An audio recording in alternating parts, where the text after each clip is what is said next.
Bonjour à tous et bienvenue sur Madforge Motor. Alors pour ceux qui viennent d'arriver sur cette chaîne ici, on fait des projets assez particuliers, on fait des projets assez monstrueux. Par exemple ici sur ce véhicule, voilà, qu'est-ce que j'ai fait? Là j'ai rabaissé le toit, j'ai coupé, j'ai mis de l'angle pour avoir un côté bien plus agressif. Et derrière je vais faire une finition face-back. Voilà, donc ici on découpe, on ressoude et on crée complètement une caisse différente. Mais aujourd'hui on va s'occuper de la BMW, voilà, on va voir ça ensemble. Même si la BMW prend un peu la poussière en ce moment, c'est parce que j'ai la priorité sur le véhicule que vous venez à peine de voir. Voilà, le véhicule derrière vous, qui est derrière vous, voilà, il est devant moi, il est derrière vous, mais de l'autre côté il était devant vous. Voilà, ce véhicule-là est prioritaire. Je dois absolument le sortir le plus vite possible. Et pour ça, j'ai dû laisser un petit peu à l'abandon la BMW. Entre-temps, j'ai tourné pas mal de vidéos. Il y a déjà pas mal de temps, il y a quelques mois. Et aujourd'hui, on va voir un très gros truc sur ce véhicule. Alors du coup, cette BMW, pour ceux qui ne savent pas, ici on va faire la réplique la plus proche possible du jeu Need for Speed Most Wanted. Quand je parle de réplique la plus proche possible, je parle aussi bien physiquement qu'au niveau des performances. Si vous avez déjà joué au Need for Speed de 2005, le 0 à 100 c'est rien du tout, hein, c'est dans les 2 secondes, le 0 à 200 c'est dans les 7 secondes, 8 secondes, le 0 à 300 dans les 10-12, et on aimerait bien avoir les mêmes résultats ici. Alors pour ça c'est simple, il faut associer légèreté et puissance. Voilà, on n'a pas le choix. Il va nous falloir du 4 roues motrices parce qu'on veut de la reprise en virage. On ne veut pas faire une voiture de drague. Ça n'a aucun intérêt, on va perdre complètement tout. Une voiture de drague, et au final, c'est très simple. C'est un petit châssis, un gros moteur, juste 2 roues motrices et des roues avant quasiment inexistantes. Par contre, on peut faire que du 0-400 mètres. Ce serait un peu détruire l'image du coup de ce jeu vidéo qui est quand même assez exceptionnel. L'objectif serait d'avoir 900 kg plus ou moins pour entre 1000 chevaux et 1200 chevaux pour avoir des accélérations monstrueuses. Voilà, je pense que c'est largement possible, il faut juste bosser et investir énormément. Malheureusement, vu que je suis pas très riche, on va dire ça comme ça, bon, avec le temps, je pense que ça va le faire. Ça doit le faire de toute façon, puisque c'est en route et je lâcherai rien et cette voiture sortira quoi qu'il arrive. Donc aujourd'hui, on continue sur cette merveille et on va s'occuper de la conversion 5 portes en 3 portes.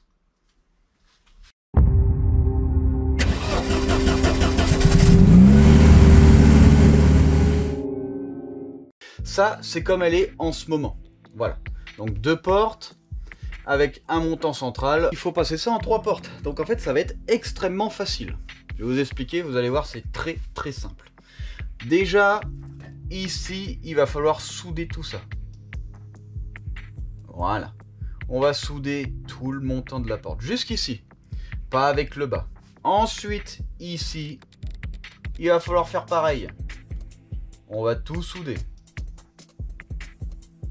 On va souder jusqu'à ce qu'on arrive à l'endroit où on veut ouvrir. Par exemple ici. Donc on soude jusque là. Voilà. Ensuite, le montant ici, on va le découper. Hop. Complètement.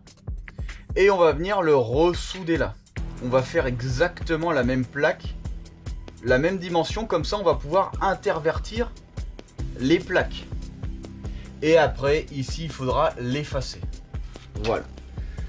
Une fois qu'on a fait ça, ici, il faut couper le montant. Ici, il faut réouvrir. Là, on réouvre tout. Une fois qu'on a coupé le montant, qu'on a réouvert, hop, on place le nouveau montant ici. Voilà. On replace le montant ici et on est passé en 3 portes. C'est aussi simple que ça. Voilà. Finalement, ça ressemblera à ça. Après, évidemment, ce qui va être très long et très chiant, ça va faire tout ce qui est précision, quoi. Tout ce qui est détail visuel pour pas avoir de défaut. Et voilà. Et là, on est en 3 portes. Mince, qu'est-ce qu'il nous fait? Voilà. Et après on a l'autre.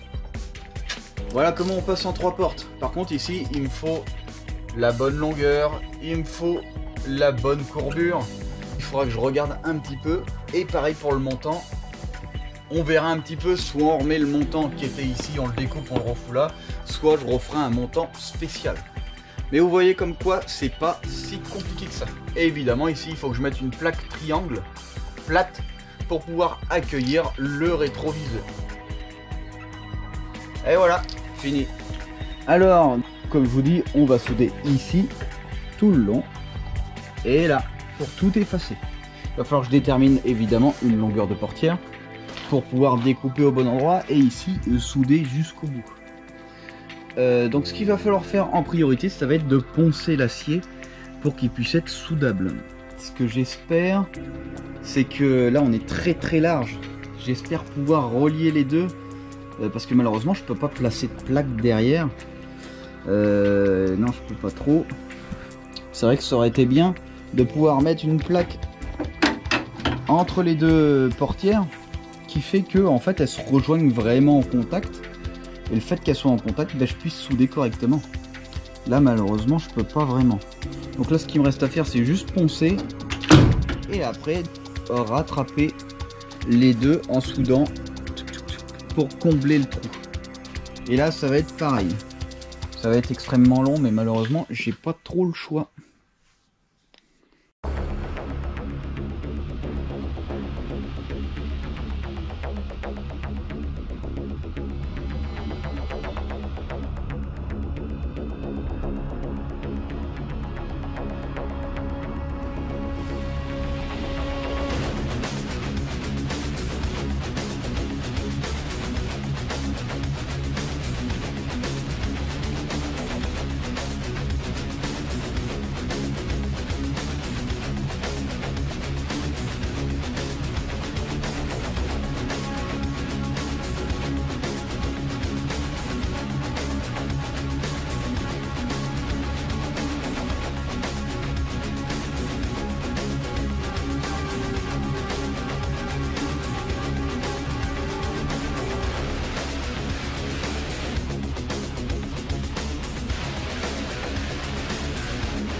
Ok, donc voilà ce que ça donne un peu le passage en 3 portes. Voilà. J'ai pris l'arrondi en fonction de certaines mesures.